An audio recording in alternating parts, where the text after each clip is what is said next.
ನಮಸ್ಕಾರ. ಕನ್ನಡ ಒನ್ ನ್ಯೂಸ್ಗೆ ಸ್ವಾಗತ. ನಾನು ನಿಮ್ಮ ಭಾಗ್ಯನಾರಾಯಣ ಬೊಗ್ಗವರಪು. ಯತೀಂದ್ರ ಸಿದ್ದರಾಮಯ್ಯನವರ ಮಗ, ರಾಜ್ಯದ ಮುಖ್ಯಮಂತ್ರಿ ಸಿದ್ದರಾಮಯ್ಯನವರ ಮಗ.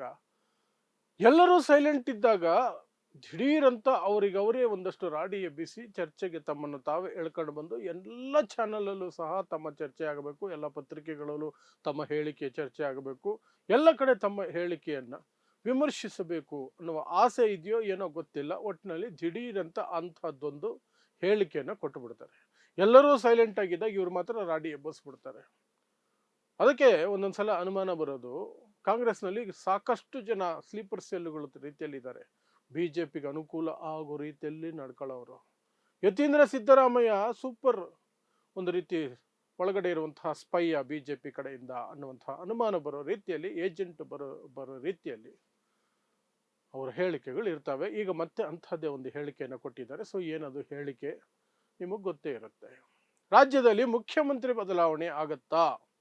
ಈ ಪ್ರಶ್ನೆಗೆ ಕಳೆದ 6 ತಿಂಗಳಿಂದ ದಿನ ಬೆಳಗಾದ್ರೆ ಉತ್ತರ ಹುಡುಕೋ ಕೆಲಸವನ್ನ ಪತ್ರಿಕೆಗಳವರು ಮಾಡ್ತಿದ್ದಾರೆ, ಎಂಜಲು ಮಾಧ್ಯಮಗಳು ಮಾಡ್ತಿದ್ದಾರೆ. ಎಂಜಲು ಮಾಧ್ಯಮಗಳ ಉದ್ದೇಶ ಏನು ಅಂದ್ರೆ, ಅದರಿಂದ ಬಿಜೆಪಿಗೆ ಏನಾದರೂ ಲಾಭ ಮಾಡಿಕೊಡೋದು ಸಾಧ್ಯ ಆದರೆ ನಾವು ಮಾಡಿಕೊಡ್ಬೇಕು, ಇದು ನಮ್ಮ ಆದ್ಯ ಕರ್ತವ್ಯ, ನಾವು ಅವರ ಎಂಜಲಿನಲ್ಲಿ ಬದುಕುವವರು. ಹಾಗಾಗಿ ಏನಾದರೂ ಲಾಭ ಬಿಜೆಪಿಗೆ ಆಗೋದಾದರೆ, ನರೇಂದ್ರ ಮೋದಿಗೆ ಲಾಭ ಆಗೋದಾದರೆ, RSSಗೆ ಲಾಭ ಆಗೋದಾದರೆ ನಾವು ಅದನ್ನ ನಿಷ್ಠೆಯಿಂದ ಮಾಡಬೇಕು ಅಂತ ನಂಬಿರುವಂತಹ ಒಂದಷ್ಟು ಎಂಜಲು ಮಾಧ್ಯಮಗಳು ದಿನ ಬೆಳಗಾದ್ರೆ ಬೇಕು ಅಂತಾನೆ ಆ ವಿಚಾರವನ್ನು ಕೆದಕ್ತಾನೆ ಇರ್ತಾರೆ. ಏನು ಅಂದ್ರೆ ಮುಖ್ಯಮಂತ್ರಿ ಬದಲಾವಣೆ ವಿಚಾರದಲ್ಲಿ ಇಬ್ಬರು ಮೇನ್ ಕ್ಯಾಂಡಿಡೇಟ್ಗಳು ಯಾರೋ, sitting chief minister Siddaramaiah, waiting chief minister DK Shivakumar. ಅವರಿಬ್ಬರೇ ಸೈಲೆಂಟ್ ಆಗಿದ್ದರೂ ಸಹ ಮಾಧ್ಯಮಗಳು ಸೈಲೆಂಟ್ ಆಗಿರಲ್ಲ. ಮತ್ತು ಆ ಪಾಳಯದಲ್ಲಿರುವವರು ಕೆಲವರು, ಈ ಪಾಳಯದಲ್ಲಿರುವವರು ಕೆಲವರು ಸುಮ್ಮನಿರಲ್ಲ. ಬಟ್ ಈಗ ವಿಶೇಷ ಏನು ಅಂದ್ರೆ, ಆಲ್ಮೋಸ್ಟ್ ಮಾಧ್ಯಮದವರು ಸೈಲೆಂಟ್ ಆಗಿದ್ರು, ಸಿದ್ದರಾಮಯ್ಯ ಪಾಳ್ಯದವರು ಒಂದಷ್ಟು ಸೈಲೆಂಟ್ ಆಗಿದ್ರು, DK ಶಿವಕುಮಾರ್ ಅವರ ಪಾಳ್ಯದಲ್ಲೂ ಸೈಲೆಂಟ್ ಆಗಿದ್ರು, DK ಶಿವಕುಮಾರ್ ಸಿದ್ದರಾಮಯ್ಯನೂ ಸೈಲೆಂಟ್ ಆಗಿದ್ರು. ಅದನ್ನ ಈಗ ಕೆದಕಿರ್ಲಿಲ್ಲ ಕೆಲವು ದಿನಗಳಿಂದ. ಆದ್ರೆ ದಿಢೀರಂತ ಜಂಪ್ ಮಾಡಿರುವಂತಹ ಯತೀಂದ್ರ ಸಿದ್ದರಾಮಯ್ಯ, ಅದನ್ನ ಮರೆಯೋ ಹಾಗಿಲ್ಲ, ನಾನಿದ್ದೀನಿ ಅಂತ ನಿನ್ನೆ ಒಂದು ಹೇಳಿಕೆಯನ್ನ ಕೊಟ್ಟರು. ಏನು, 5 ವರ್ಷ ಸಿದ್ದರಾಮಯ್ಯನವರೇ ಮುಖ್ಯಮಂತ್ರಿ ಆಗ್ತಾರೆ, ಮುಖ್ಯಮಂತ್ರಿ ಬದಲಾವಣೆ ಏನಾಗಲ್ಲ ಅಷ್ಟೇ. ಅದಕ್ಕೆ ಪ್ರತಿಕ್ರಿಯೆ ಕೊಟ್ಟಂತಹ DK ಶಿವಕುಮಾರ್ ಅವರು, ಹೌದು ಯತೀಂದ್ರ ಸಿದ್ದರಾಮಯ್ಯನೇ ನಮ್ಮ ಹೈಕಮಾಂಡು, ಅವ್ರು ಹೇಳದ್ಮೇಲೆ ಮುಗೀತು ಅಂತ ಕಿಂಡಲ್ ಮಾಡಿದ್ರು.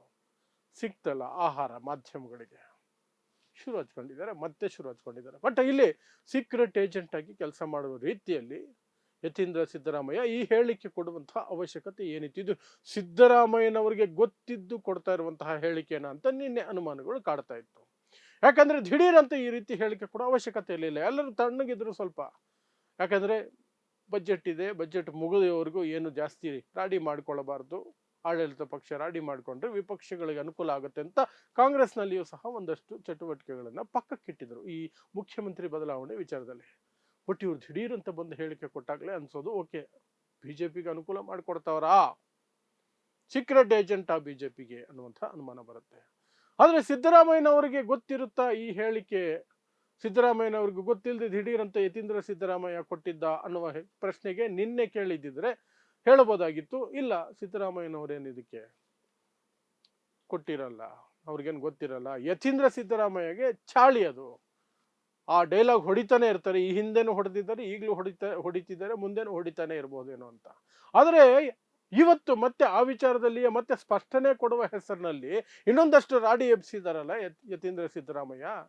ಈಗ ಅನುಮಾನ ಬರುತ್ತೆ, ಸಿದ್ದರಾಮಯ್ಯನವ್ರಿಗೆ ಗೊತ್ತಿದೆ ಏನ್ ನಡೀತಿದೆ, ಯತೀಂದ್ರ ಏನ್ ಹೇಳಕ್ ಹೊರಟಿದ್ದಾರೆ, ಏನು ಹೇಳ್ತಾರೆ ಅನ್ನೋದ್ರ ಬಗ್ಗೆ ಸಿದ್ದರಾಮಯ್ಯನವ್ರಿಗೆ ಅರಿವಿದೆ ಅಂತ ಗೊತ್ತಾಗುತ್ತೆ. ಏನ್ ಹೇಳಿದ್ರು ಇವತ್ತು ಯತೀಂದ್ರ ಸಿದ್ದರಾಮಯ್ಯ?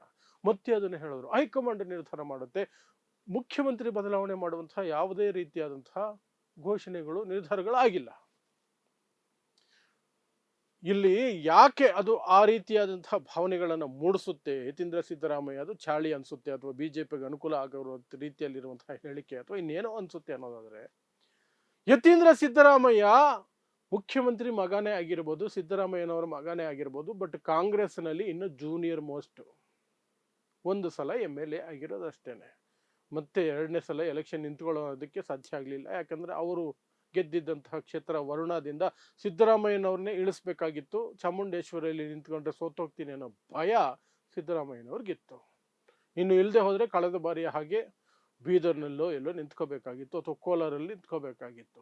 ಅದೆಲ್ಲ ಬೇಡ, ತಮ್ಮದೇ ಕ್ಷೇತ್ರದಲ್ಲಿ ನಿಂತ್ಕೋಬೇಕು. ಮಗನಿಗೆ ಬಿಟ್ಕೊಟ್ಟು ಚಾಮುಂಡೇಶ್ವರಿಗೆ ಹೋಗಿ 2018ರಲ್ಲಿ ಸೋತಿದ್ರು, ಬಟ್ ಬೀದರಲ್ಲಿ ಗೆದ್ದಿದ್ದಕ್ಕೆ ವಿಧಾನಸಭೆಗೆ ಬಂದಿದ್ರು 2 ಕಡೆ ನಿಂತ್ಕೊಂಡು.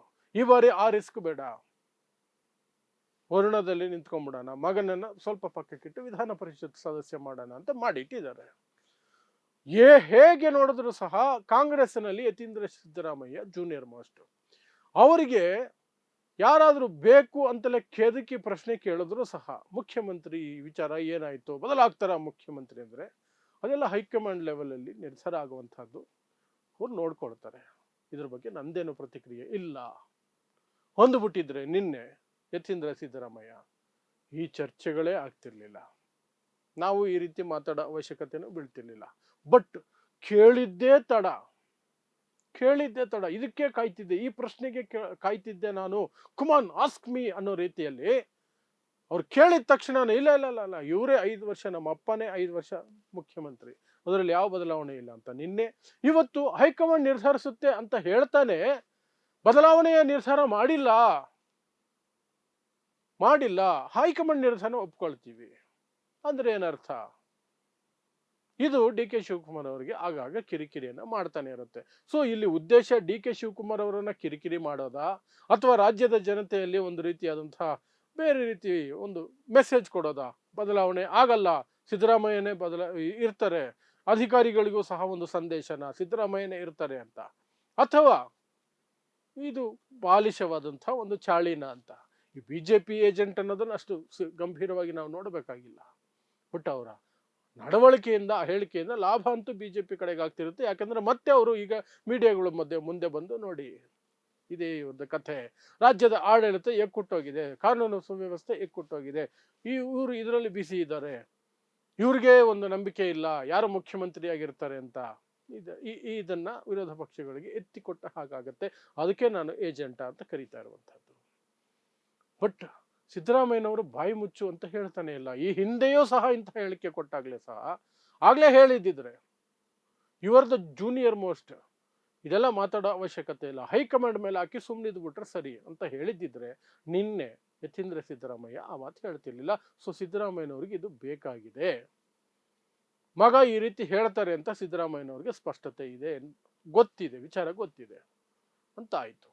ಹಾಗಾದ್ರೆ ಬಜೆಟ್ ಅಂತೂ ಈಗ ಬಜೆಟ್ ಟೈಮ್ಗಂತೂ ಯಾವುದೇ ಬದಲಾವಣೆ ಆಗೋದಿಲ್ಲ. ಬಜೆಟ್ ಸಿದ್ದರಾಮಯ್ಯನವರೇ ಮಂಡಿಸ್ತಾರೆ, ರೆಕಾರ್ಡ್ ಬ್ರೇಕಿಂಗ್ ಬಜೆಟ್ ಅಂತ ಮಂಡಿಸ್ಕೊಳ್ತಾರೆ, ಅತಿ ಹೆಚ್ಚು ಬಾರಿ ಬಜೆಟ್ ಮಂಡಿಸ್ತಾ ಇದ್ದೀನಿ ಅಂತ ಎಲ್ಲ ಹೇಳ್ಕೊಳ್ತಾರೆ. ಆದರೆ ಬಜೆಟ್ ಮುಗಿದ ನಂತರ ಈ ಯತೀಂದ್ರ ಸಿದ್ದರಾಮಯ್ಯನವರ ಹೇಳಿಕೆ ಇದೆಯಲ್ಲ, ಅದು ಇನ್ನೊಂದು ರೌಂಡು ಕಾಡೋದಕ್ಕೆ ಬರುತ್ತೆ. ಯಾಕಂದ್ರೆ ಡಿ ಕೆ ಶಿವಕುಮಾರ್ ಪಾಳ್ಯದಿಂದ ಹೇಳಿಕೆಗಳು ಬರೋಕ್ಕೆ ಶುರುವಾಗಿದ್ದಾವೆ. ಬಜೆಟ್ ಮುಗಿದ ಮೇಲೆ ದೊಡ್ಡ ಮಟ್ಟದಲ್ಲಿ ಬರುತ್ತೆ, ಡಿ ಕೆ ಶಿವಕುಮಾರ್ ಅವರಿಂದಲೇ ಬರಬಹುದು. ಆಗ ಮತ್ತೆ ಹೊಸದಾಗಿ ಇನ್ನೂ ದೊಡ್ಡ ರಾದ್ಧಾಂತ, ಮುಖ್ಯಮಂತ್ರಿ ಬದಲಾವಣೆ ಅಷ್ಟೇ. ಇನ್ನು ಆ ಹೈಕಮಾಂಡ್ಗೆ ನಿರ್ಧಾರ ತೆಗೆದುಕೊಳ್ಳುವಂತಹ ಧೈರ್ಯ ಇಲ್ಲ. ಯಾಕಂದ್ರೆ ಇಡೀ ರಾಷ್ಟ್ರದಲ್ಲಿ ಆಡಳಿತ ಇರೋದು ಕೆಲವು ರಾಜ್ಯಗಳು, 2-3 ರಾಜ್ಯ ಅಷ್ಟೇ. ಆ ಕಡೆ ಹಿಮಾಚಲ್ ಪ್ರದೇಶ, ತೆಲಂಗಾಣ, ಕರ್ನಾಟಕ ಸ್ವತಂತ್ರವಾಗಿ ನಡೆಸ್ತಾ ಇರೋದು ಆಡಳಿತ. ಇನ್ನು ಮೈತ್ರಿಯಲ್ಲಿ ಇದ್ದಾರೆ, ಜಾರ್ಖಂಡ್ ಇದ್ದಾರೆ, ತಮಿಳುನಾಡಲ್ಲಿ ಸರ್ಕಾರದ ಭಾಗವಾಗಿಲ್ಲ, ಬಟ್ ಅವರ ಮೈತ್ರಿ ಪಕ್ಷ ಅಧಿಕಾರದಲ್ಲಿದೆ. ಇಷ್ಟು ಬಿಟ್ರೆ ಕಾಂಗ್ರೆಸ್ಗೆ ದೊಡ್ಡ ಇದಿಲ್ಲ. ಹಾಗಾಗಿ ಅವ್ರಿಗೆ ಧೈರ್ಯ ಇಲ್ಲ ಯಾವ ನಿರ್ಧಾರ ತೆಗೆದುಕೊಳ್ಳೋಕೆ. ಅದು ಸಿದ್ದರಾಮಯ್ಯ ಅಂತಹ ಅಹಿಂದ ನಾಯಕ, ಮೋಸ್ಟ್ ಪಾಪ್ಯುಲರ್ ನಾಯಕ ಕರ್ನಾಟಕದಲ್ಲಿ, ಈ ಸಂದರ್ಭಕ್ಕೆ ಅವರನ್ನ ಏನಾದರೂ ಬದಲಾವಣೆ ಮಾಡುವಂತಹ ಧೈರ್ಯ ಅವ್ರಿಗಿಲ್ಲ. ಬಟ್ ಡಿ ಕೆ ಶಿವಕುಮಾರ್ ಅವ್ರಿಗೆ ಇಲ್ಲ ಅನ್ನೋಕ್ಕೂ ಬಾಯಿಲ್ಲ, ಅವರು ಆ ರೀತಿ ಸಿಗಾಕೊಂಡಿದ್ದಾರೆ. ಆ ಸಂದರ್ಭಕ್ಕೆ ಸರಿಯಾಗಿ ಈ ಮಿಸ್ಟರ್ ಯತೀಂದ್ರ ಸಿದ್ದರಾಮಯ್ಯ ತಮ್ಮ ಚಾಳಿಯನ್ನ ಮುಂದುವರಿಸ್ಕೊಂಡಿದ್ದಾರೆ. ಏನಾಗುತ್ತೋ ಬಜೆಟ್ ಮುಗಿದ ನಂತರ ಗೊತ್ತಾಗುತ್ತೆ, ನೋಡೋಣ ಯಾವ ರೂಟ್ಗೆ ಹೋಗುತ್ತೆ ಅಂತ. ಸೊ ನೋಡ್ತಾ ಇರಿ ಸಮಾಜಕ್ಕಾಗಿ ಕನ್ನಡ 1 ನ್ಯೂಸ್. ನಮಸ್ಕಾರ.